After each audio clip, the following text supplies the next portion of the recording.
LAC पर जारी है भारत और चीन के बीच बातचीत। भारतीय क्षेत्र चुशुल में सुबह 10 बजे से जारी है बातचीत विजुअल्स के साथ। एलएसी पर तनाव कम करने के लिए आज 16वें दौर की वार्ता।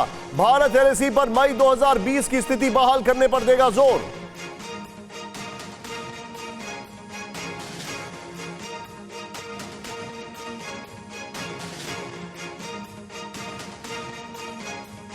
इस वक्त की बड़ी खबर है, अब आपके सामने मैं कुछ फैक्ट्स लेके आ रहा हूं। ये दोनों ब्रेकिंग और दोनों शॉट्स के साथ मैं सीधे चलूंगा। मेरे साथ मौजूद हैं विष्णु सर, लेकिन उससे पहले एक फैक्ट मैं आपको बताना चाह रहा हूं। इधर आइए जरा। भारत और चीन में फिर बात, क्या सुलझेगा विवाद बिग वॉल पर? ध्यान से देखें आप। भारत चीन में कमांडर लेवल की बातचीत 4 महीने बाद हो रही है।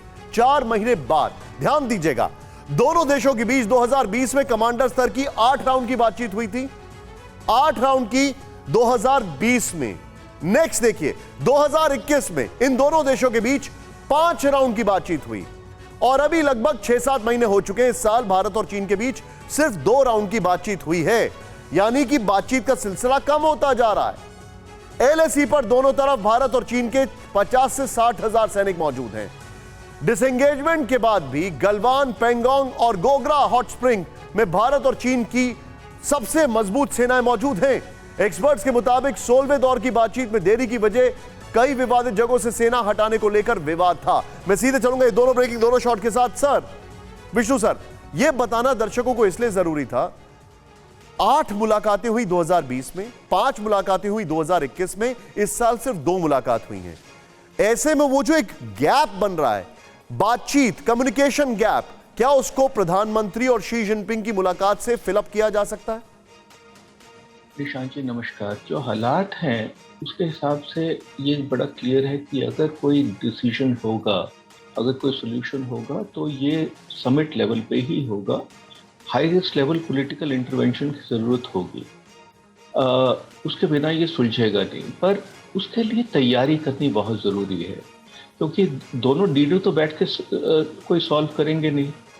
तो इसलिए ये प्रिपरेटरी वर्क करने की बहुत ज़रूरत है, पर उसका कोई इंडिकेशन नज़र नहीं आ रहा है, क्योंकि कोई सोल्यूशन निकला नहीं है।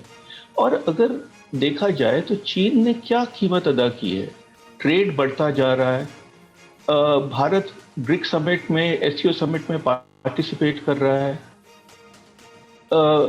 तो इसमें अगर ये दोनों नेता मिलते हैं तो बहुत अच्छा होगा, पर इसके लिए क्या पूरी तैयारी हो पाएगी?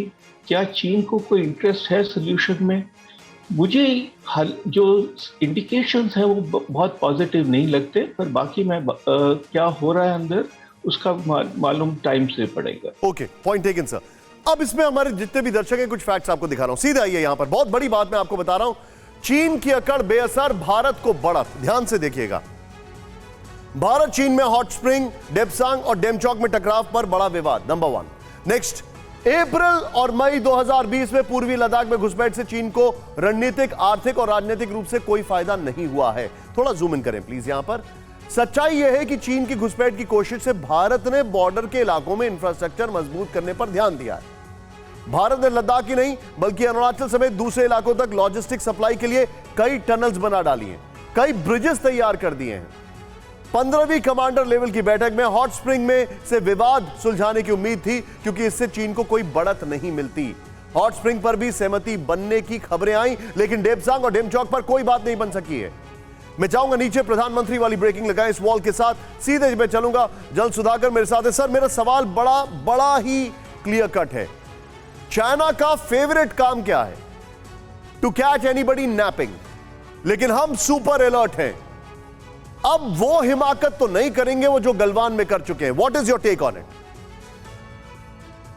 निशांत, सबसे पहले हमें ये ध्यान रखना चाहिए कि नवंबर में इनका जो 20th कांग्रेस मीटिंग है, ये काफ़ी एक इम्पॉर्टेंट मीटिंग होने जा रहा है। हालांकि सब कह रहे हैं, मैं भी मानता हूं कि जिन जिनपिंग का री election for the 3rd time, ये आप मान के चलिए हो चुका है, ये सिर्फ फॉर्मलाइज होना है। लेकिन ये एक बहुत इम्पॉर्टेंट मीटिंग है। तब तक चाइना के प्रेसिडेंट ऐसा कोई काम करना नहीं चाहेंगे मेरे अंदाज से, जो कुछ हाथ के मतलब उभर के बाहर निकल जा सकता है, नंबर 1। नंबर 2, नंबर 2 चीज आपको ये समझना पड़ेगा, हमारे व्यूअर्स को भी समझना है कि ये जो डेमचौक और ये जो आप PP 9, 10, 11, 12 जिसको हम कहते हैं देप्सांग प्लेन में जो हमें हमारा पेट्रोलिंग पहले जाता था उस रोक के रखे हैं, उसको रोकने का एक कारण है। कारण यही है कि जो G2 और 9 जिसको वेस्टर्न हाईवे का एक हिस्सा बोलते हैं, ये बहुत करीब है, बहुत नजदीक आता है। अगर हमारे पेट्रोलिंग हमारा दिया हुआ PP के मुताबिक अगर हम डोमिनेट करते हैं तो लड़ाई के टाइम में हमारे आर्टिलरी गन्स बहुत करीब। सर लेकिन मैं आपसे एक चीज पूछ रहा हूँ, सॉरी मैं बहुत फाइन डिटेल्स में अभी नहीं जाऊंगा, बहुत फाइन डिटेल्स में मैं आपसे एक खबर पूछ रहा हूं। कल रात में आशीष ने खबर ब्रेक की है, भारत चीन में बात के पहले चीन ने दिखाई अपनी असली नियत। ब्रेक करें विजुअल्स के साथ। शिनजियांग में PLA कमांडर से मिले शी जिनपिंग, विजुअल्स दिखाइए। वीडियो में मीटिंग में LAC में तैनात होने वाले कमांडर्स भी, विजुअल्स।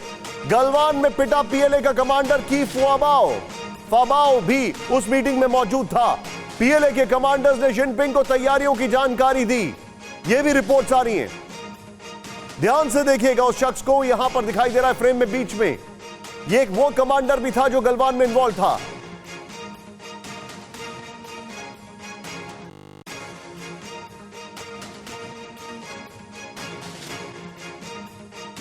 सीधे चलूंगा जल सुधाकर के पास। सर, कथनी और करनी में बहुत बड़ा फर्क है। कमांडर लेवल पर बातचीत चल रही है, वहां पर शी जिनपिंग मुलाकात करने की बात कर रहे हैं, और यहां पर शी जिनपिंग किससे मुलाकात कर रहे हैं? गलवान वाले अपने कमांडर से। Now what you assess sir? Very sharp reaction में यही कहूंगा, ये मौका ढूंढ रहे हैं भारत के साथ किस तरफ एक छोटा सा ब्रेक थ्रू होए, ताकि ब्रिक्स और इसमें जो SCO मीटिंग में हमारा प्रधानमंत्री साहब का उपस्थित होना, पार्टिसिपेट करना एक बहुत बड़ा अहमियत रखता है। भारत के लिए उतना ही इम्पोर्टेंट है G20 मीटिंग, जो G20 JNK में होने जा रहा है, लद्दाख में है। हम भी चाहते हैं कि चाइना का सपोर्ट इस मीटिंग को सक्सेस करने के लिए उनकी काफी it is an out of the box thought. बिल्कुल ठीक कह रहे हैं आप।